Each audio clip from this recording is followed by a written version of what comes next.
Il maltempo continua a sferzare il meridione. In Sicilia oggi disegna forti criticità che fanno scattare l'allerta arancione nella provincia di Agrigento e addirittura rossa nel Trapanese e nel Palermitano. Una primavera che non si decide ad arrivare e che testimonia come il nostro pianeta sia affetto da grandi squilibri di natura ambientale. Oggi dunque scuole chiuse in molti comuni della provincia di Agrigento con ordinanze dei sindaci che hanno recepito l'avviso della Protezione Civile regionale che dirama rischio meteo idrogeologico ed idraulico per condi meteo avverse fino alle 24 di oggi. Una situazione che ha già determinato i primi disagi, ad esempio, nella circolazione ferroviaria.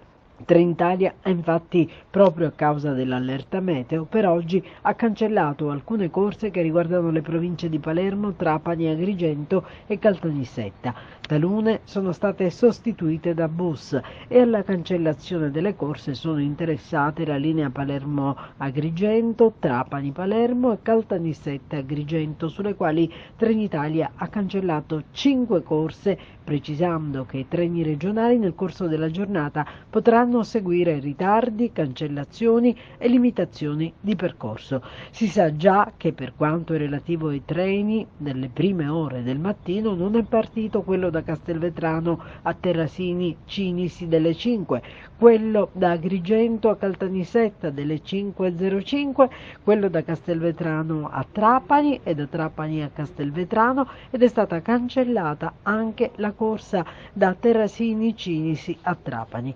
Disagi anche negli aeroporti siciliani, dove già ieri sera si sono registrate le prime anomalie e oggi sono previsti ritardi.